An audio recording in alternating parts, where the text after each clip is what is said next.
Uningá, que o futuro é aqui.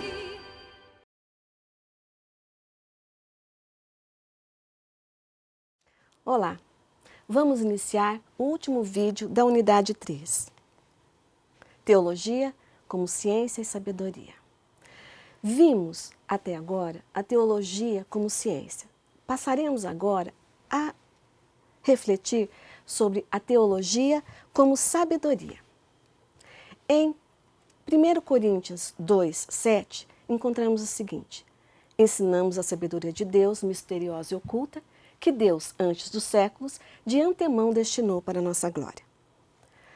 Falamos aqui de teologia como a sabedoria de Deus no mistério, isto é, no mistério da salvação. Como entender e traduzir este termo mistério? É importante esclarecer que tudo depende de como entendemos e traduzimos o termo mistério. O mistério significa a vontade salvífica oculta no mais íntimo de Deus. É um mistério que pessoa nenhuma por si mesma conhece ou pode conhecer, mas que o próprio Deus nos revelou por seu Espírito. Para compreender o relacionamento entre sabedoria, sofia e teologia, observamos que o mistério é mistério de Deus. A revelação constitui o seu conteúdo. Não tanto Deus em si mesmo, mas em relação à nossa salvação. Quanto à forma deste mistério, podemos dizer: Deus se revela, mas permanece oculto. Trata-se, portanto, do mistério oculto de Deus. Em outras palavras, Deus se revela sem perder o que tem de oculto.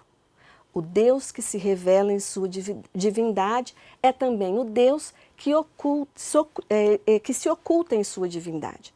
Deus se revela ocultando-se. O mistério é um mistério de salvação. A sabedoria de Deus a qual Paulo refere-se é o conhecimento da salvação, com base no Espírito e no poder de Deus. Em outras palavras, o conteúdo ou objeto do mistério de Deus e da sabedoria divina não é, ou pelo menos não de maneira prevalente, a essência de Deus, e sim a sua vontade salvífica. Guardem isso. O projeto salvífico divino em benefício da humanidade. Disto se conclui que sabedoria de Deus encontra-se em Jesus Cristo, na palavra eficaz da sua cruz, que se tornou para nós a única força de salvação. Portanto, o mistério é o mistério de Cristo, enquanto é a nossa força salvífica que procede de Deus, ou ainda a sofia, sabedoria e Cristo, enquanto nossa sabedoria e nossa força salvífica. Contudo, quando tratamos da teologia como ciência, voltamos à questão de que a outra base da teologia é precisamente o conhecimento racional. É o que a pessoa humana conhece ou pode conhecer de Deus por sua razão. Como será possível a teologia científica em face dos postulados tão outros e de caráter não científico da sabedoria divina no mistério? Segundo Paulo, é aquela sabedoria que os gregos procuravam. Os judeus pedem sinais e os gregos andam em busca de sabedoria. 1 Coríntios 1, 22. O apóstolo não fala, nem quer que na comunidade se fale desta sabedoria humana e mundana. Pois em face da nova sabedoria de Deus, no mistério a sabedoria humana é destituída de valor, isto é, sem a força de Deus, sem poder salvífico, como uma sabedoria de palavras vazias. Esta oposição clara que São Paulo estabelece entre a sabedoria de Deus no mistério e a sabedoria humana aponta-nos, como já vimos antes, para a problemática fundamental de uma teologia enquanto sabedoria divina posta em face da ciência. Disto decorre que nos defrontamos com um duplo problema.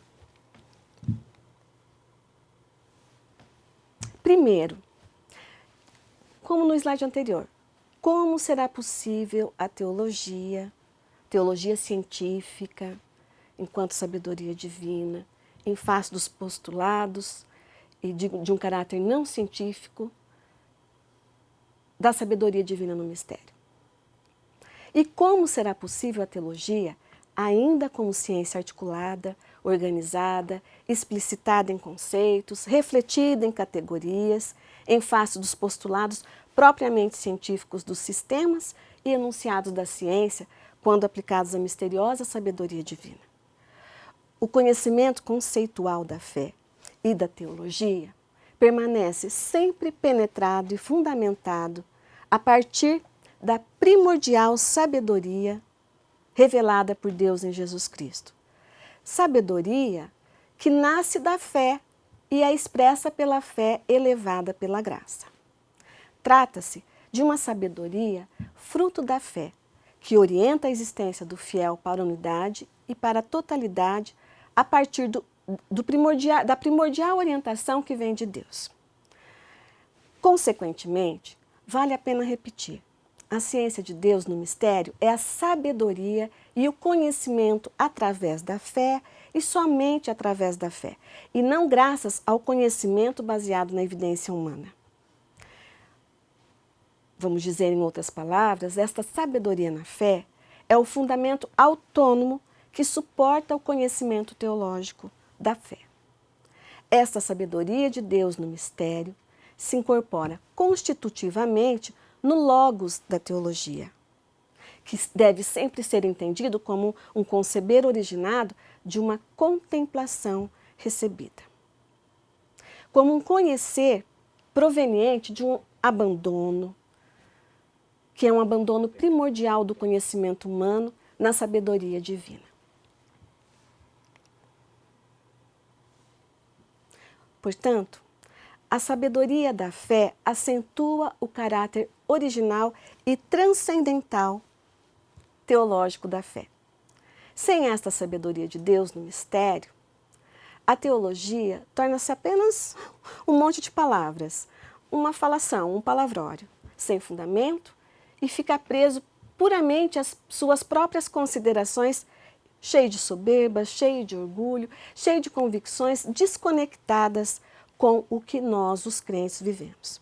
Por isso, é necessário que o logos da teologia seja caracterizado por uma totalidade primordial e permanente fruto do conhecimento, da sabedoria de fé e também de uma compreensão conceitual e pneumática, pelo Espírito Santo, da mesma fé.